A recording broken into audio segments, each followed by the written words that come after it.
Hello दोस्तों, यदि आप भी क्लास 12th का 8 फरवरी को हिस्ट्री का परीक्षा देने वाले हैं तो आपके लिए क्लास काफ़ी महत्वपूर्ण है, क्योंकि अभी की इस क्लास में 8 फरवरी फाइनल परीक्षा के लिए हिस्ट्री के वैसे ऑब्जेक्टिव क्वेश्चन हम बताएंगे जो आपके 8 फरवरी के परीक्षा में पूछा जाएगा।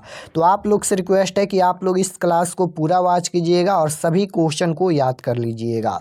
यहाँ पर देख सकते हो इंटरमीडिएट एग्जामिनेशन 2025 वार्षिक यानी फाइनल परीक्षा के लिए ये हिस्ट्री का क्वेश्चन पेपर है। 8 फरवरी परीक्षा के लिए ये हिस्ट्री यानी इतिहास का क्वेश्चन पेपर है। हिस्ट्री का विषय कोड यहीं रहेगा 321 और आप लोग का हिस्ट्री का एग्जाम पूरे 100 नंबर का होगा और समय 3 घंटा 15 मिनट का मिलेगा। तो चलिए हम क्लास को स्टार्ट करते हैं। और अगर आप लोग इस चैनल पर नए होंगे तो चैनल को ज़रूर सब्सक्राइब कर लीजिएगा ताकि आने वाले नेक्स्ट क्लास आपके पास ज़रूर पहुँचे।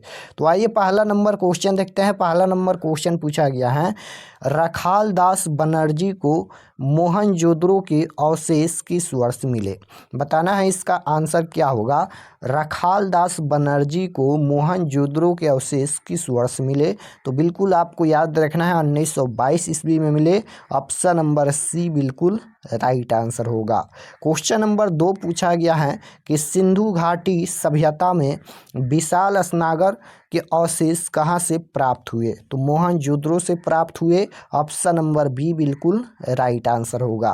क्वेश्चन नंबर 3 पूछा गया है, हड़प्पा सभ्यता किस युग की सभ्यता है। बताना है कि हड़प्पा सभ्यता किस युग की सभ्यता है, तो ये कांस्य युग की सभ्यता है। ऑप्शन नंबर डी बिल्कुल राइट आंसर हो जाएगा। हड़प्पा सभ्यता किस युग की सभ्यता है, तो कांस्य युग की सभ्यता है। क्वेश्चन नंबर 4 पूछा गया है कि हड़प्पा सभ्यता का सबसे बड़ा नगर कौन था। हड़प्पा सभ्यता का सबसे बड़ा नगर कौन था, तो मोहनजोदड़ो था। ऑप्शन नंबर ए बिल्कुल राइट आंसर हो जाएगा। क्वेश्चन नंबर 5 नंबर क्वेश्चन है कि सिंधु घाटी निवासियों को किस धातु का ज्ञान नहीं था। बताना है कि सिंधु घाटी निवासियों को किस धातु का ज्ञान नहीं था, तो लोहा का ज्ञान नहीं था। ऑप्शन नंबर सी बिल्कुल राइट आंसर होगा। क्वेश्चन नंबर 6 पूछा गया है कि कालीबंगन स्थित है, तो इसका राइट आंसर हो जाएगा राजस्थान में। ऑप्शन नंबर सी।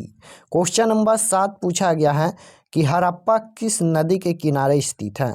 हड़प्पा किस नदी के किनारे स्थित है, तो आपको याद रखना है कि हड़प्पा रावी नदी के किनारे स्थित है। ऑप्शन नंबर डी बिल्कुल राइट आंसर होगा। क्वेश्चन नंबर 8 पूछा गया है, लोथल स्थित है। लोथल स्थित है तो गुजरात में स्थित है। ऑप्शन नंबर ए बिल्कुल राइट आंसर हो जाएगा। लोथल स्थित है गुजरात में। क्वेश्चन नंबर 9 पूछा गया है, मोहनजोदड़ो का उत्खनन किसने किया था, तो इसका राइट आंसर क्या हो जाएगा, रखाल दास बनर्जी। ऑप्शन नंबर सी बिल्कुल राइट आंसर होगा। क्वेश्चन नंबर 10 पूछा गया है कि हल से जुते खेत के साक्ष्य कहाँ मिले।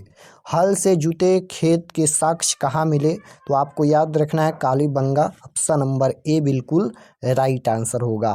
क्वेश्चन नंबर 11 पूछा गया है कि चंद्रगुप्त मौर्य का शासनकाल क्या था। चंद्रगुप्त मौर्य काल का शासनकाल क्या था, तो यहाँ पर हो जाएगा राइट आंसर डी 323 से 298 ईस्वी पूर्व। क्वेश्चन नंबर 12 पूछा गया है कि विक्रमादित्य की उपाधि किस सम्राट ने ग्रहण की थी, तो राइट आंसर हो जाएगा चंद्रगुप्त 2 हो जाएगा। क्वेश्चन नंबर 13 पूछा गया है कि मुद्राक्षस किसकी रचना है, तो ये हो जाएगा Vishakha Datta. Option number B बिल्कुल राइट आंसर होगा। 14 नंबर क्वेश्चन है कि मौर्य साम्राज्य का प्रथम शासक कौन है, तो ये हो जाएगा Chandragupta Maurya. Option number B बिल्कुल राइट आंसर होगा। क्वेश्चन नंबर 15 है, वेदों की संख्या कितनी है, तो 4 है। ऑप्शन नंबर ए बिल्कुल राइट आंसर होगा। क्वेश्चन नंबर 16 नंबर क्वेश्चन पूछा गया है कि किस भारतीय शासक को नेपोलियन की संज्ञा दी गई है। बताना है कि किस भारतीय शासक को नेपोलियन की संज्ञा दी गई है, तो आपको याद रखना है कि समुद्रगुप्त हो जाएगा। ऑप्शन नंबर सी बिल्कुल राइट आंसर। क्वेश्चन नंबर 17 पूछा गया है कि 16 महाजनपदों में सबसे शक्तिशाली महाजनपद कौन था, तो बिल्कुल राइट आंसर क्या हो जाएगा, Magadh. Option number A. Question number 18 पूछा गया है कि किस शिलालेख में अशोक के कलिंग विजय का उल्लेख है। किस शिलालेख में अशोक के कलिंग विजय का उल्लेख है। तो बिल्कुल राइट आंसर हो जाएगा 13वां, option number D right answer होगा। क्वेश्चन नंबर 19 पूछा गया है कि कटिंस की राजरोहण तिथि क्या है। तो इसका राइट आंसर हो जाएगा 78 ईस्वी। क्वेश्चन नंबर 20 पूछा गया है कि धम्म महामात्रों को किसने नियुक्त किया। तो ये हो जाएगा अशोक, ऑप्शन नंबर सी बिल्कुल राइट आंसर। क्वेश्चन नंबर 21 पूछा गया है कि अशोक किस वंश का शासक था। अशोक किस वंश का शासक था। तो मौर्य वंश का शासक था, ऑप्शन नंबर बी बिल्कुल राइट आंसर होगा। क्वेश्चन नंबर 22 पूछा गया है कि भारतीय इतिहास का कौन सा काल स्वर्ण काल के नाम से जाना जाता है। तो गुप्त काल, ऑप्शन नंबर बी बिल्कुल राइट आंसर होगा।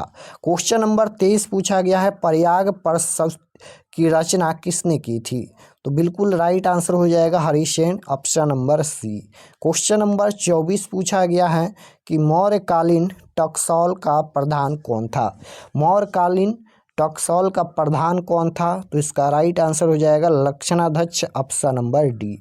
क्वेश्चन नंबर 25 पूछा गया है कि राजतरंगिणी के लेखक कौन थे। तो राइट आंसर हो जाएगा कल्हण, ऑप्शन नंबर डी।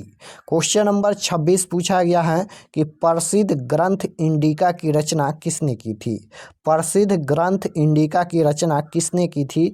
तो मेगास्थनीज ने, ऑप्शन नंबर बी बिल्कुल राइट आंसर होगा। क्वेश्चन नंबर 27 पूछा गया है प्राचीन भारत में धम्म की शुरुआत किस शासक ने की थी। प्राचीन भारत में धम्म की शुरुआत किस शासक ने की थी। तो बिल्कुल राइट आंसर हो जाएगा अशोक, ऑप्शन नंबर सी बिल्कुल राइट आंसर होगा। क्वेश्चन नंबर 28 पूछा गया है महावीर ने पार्श्वनाथ के सिद्धांतों में नया सिद्धांत क्या जोड़ा। नया सिद्धांत क्या जोड़ा। तो ये हो जाएगा ब्रह्मचार्य, option number B. Question number 29 पूछा गया है कलिंग युद्ध कब हुआ था। कलिंग का युद्ध कब हुआ था। तो 261 ईस्वी पूर्व, option number A right answer. 30 number question है आश्रम व्यवस्था में कितने प्रकार के आश्रमों का उल्लेख है। आश्रम व्यवस्था में कितने प्रकार के आश्रमों का उल्लेख है। तो ये हो जाएगा 4 प्रकार, ऑप्शन नंबर बी बिल्कुल राइट आंसर। क्वेश्चन नंबर 31 पूछा गया है कि अश्वमेध यज्ञ का आयोजन क्यों किया जाता था। तो राइट आंसर क्या हो जाएगा शाही संप्रभुता के लिए, option number A right answer होगा। क्वेश्चन नंबर 32 है कुरुक्षेत्र का युद्ध किसने जीता। कुरुक्षेत्र का युद्ध किसने जीता। तो पांडवों ने, ऑप्शन नंबर ए बिल्कुल राइट आंसर होगा। 33 नंबर क्वेश्चन है गंगा पुत्र किसे कहा जाता था। गंगा पुत्र किसे कहा जाता था। तो भीष्म को, ऑप्शन नंबर सी बिल्कुल राइट आंसर होगा। क्वेश्चन नंबर 34 है कि महाभारत युद्ध कितने दिनों तक चला। महाभारत युद्ध कितने दिनों तक चला। तो 18 दिन हो जाएगा, ऑप्शन नंबर डी बिल्कुल राइट आंसर होगा। क्वेश्चन नंबर 35 पूछा गया है कि महाभारत की रचना किस भाषा में हुई। महाभारत की रचना किस भाषा में हुई। तो संस्कृत भाषा में, ऑप्शन नंबर ए बिल्कुल राइट आंसर होगा। क्वेश्चन नंबर 36 पूछा गया है महाभारत किसने लिखा। तो इसका राइट आंसर क्या हो जाएगा Maharshi Vedavyas, option number D. Question number 37 पूछा गया है त्रिपिटकल साहित्य है। तो ये बौद्ध धर्म का साहित्य है, ऑप्शन नंबर बी बिल्कुल राइट आंसर होगा। क्वेश्चन नंबर 38 पूछा गया है महात्मा बुद्ध को ज्ञान की प्राप्ति कहाँ हुई। महात्मा बुद्ध को ज्ञान की प्राप्ति कहाँ हुई। तो बोध गया, ऑप्शन नंबर बी बिल्कुल राइट आंसर होगा। क्वेश्चन नंबर 39 पूछा गया है कि श्वेतांबर और दिगंबर का संबंध किस धर्म से है। तो जैन धर्म से है, ऑप्शन नंबर डी बिल्कुल राइट आंसर होगा। क्वेश्चन नंबर 40 पूछा गया है हीनयान और महायान संप्रदाय किस धर्म से संबंधित हैं। तो बौद्ध धर्म से संबंधित हैं। 41 नंबर क्वेश्चन है कि तलवंडी में किस प्रसिद्ध संत का जन्म हुआ था। तो राइट आंसर हो जाएगा Guru Nanak, option number D. 42 number question है कि दिल्ली से दौलतवाद किस शासक ने राजधानी परिवर्तित की। तो ये हो जाएगा Muhammad bin Tughlaq, option number B. Question number 43 पूछा गया है कि अलाउद्दीन किसके साथ भारत आया था? तो राइट आंसर क्या हो जाएगा? Mahmud Ghaznavi, option number B. 44 number question है कि इनबतूता किस देश का निवासी था? तो राइट आंसर क्या हो जाएगा? Moscow, option number C. Question number 45 पूछा गया है कि इनबतूता ने अपनी यात्रा का विवरण किस भाषा में लिखा था? तो ये हो जाएगा अरबी भाषा। क्वेश्चन नंबर 46 है कि गुप्त काल में कौन चीनी यात्री भारत आया था? तो गुप्त काल में कौन चीनी यात्री भारत आया था? तो ये हो जाएगा Faxian, option number B. Question number 47 पूछा गया है वास्को डी गामा कब भारत पहुंचा? तो वास्को डी गामा कब भारत पहुंचा? 17 मई 1498 ईस्वी। क्वेश्चन नंबर 48 है यात्रियों का राजकुमार किसे कहा गया है? ये हो जाएगा option number B. Question number 49 है कैप्टन हॉकिंस किस मुगल शासक के दरबार में आया था? तो राइट आंसर हो जाएगा Jahangir, option number B. Question number 50 है कि दिल्ली सल्तनत की स्थापना हुई थी? तो राइट आंसर हो जाएगा ऑप्शन नंबर बी, 1206। तो इस क्लास में हम लोग टोटल 50 क्वेश्चन देखे हैं। आप लोग कमेंट में ज़रूर बताना कि आप लोग का कितना प्रश्न सही हुआ। और अगर आप लोग इस चैनल पर नए होंगे तो चैनल को ज़रूर सब्सक्राइब कर लीजिएगा ताकि आने वाले नेक्स्ट क्लास आपके पास ज़रूर पहुँचे। और क्वेश्चन पेपर आंसर की डाउनलोड करने के लिए आपको गूगल पर जाना है, सर्च करना है RK एक्सपर्ट क्लासेस। चलिए हम आपको बताते हैं कि आप लोग क्वेश्चन पेपर आंसर की कैसे डाउनलोड कर सकते हैं।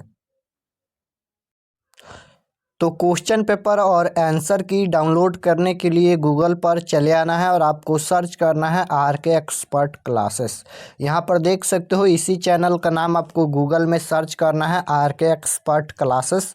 तो जैसे ही सर्च करेंगे आपके सामने ये पहला पेज आएगा, यहाँ पर देख लीजिए इसी तरह से पहला पेज आएगा। जैसे ही सर्च करेंगे गूगल में RK एक्सपर्ट क्लासेस तो ये पेज आएगा और इस पर आपको क्लिक करना है। तो जैसे ही क्लिक करेंगे, क्लिक करने के बाद ये ओपन हो जाएगा और इसको एक बार रिफ्रेश कर दीजिएगा। रिफ्रेश करने के बाद आपको नीचे आना है क्लास 12 के सेक्शन में। तो यहाँ पर देख सकते हो ये क्लास 12 का सेक्शन है और इसमें सभी सब्जेक्ट का क्वेश्चन पेपर है, आंसर की है। जो भी सब्जेक्ट का डाउनलोड करना है उस पर क्लिक करके डाउनलोड कर लीजिए। ज्योग्राफी का है, पॉलिटिकल साइंस का है और हिस्ट्री का भी यहीं पर ऑप्शन मिल जाएगा। यहाँ पर नहीं होगा तो नीचे आइएगा और यहाँ पर मॉडल पेपर भी डाउनलोड कर सकते हैं और नीचे आएंगे तो यहाँ पर आंसर की का ऑप्शन मिला है और इस पर भी क्लिक करके यहाँ से डाउनलोड कर सकते हैं। तो जैसे आपको हिस्ट्री का डाउनलोड करना है, हिस्ट्री का अभी अपडेट हो जाएगा। पॉलिटिकल साइंस का डाउनलोड करना है या फिर ज्योग्राफी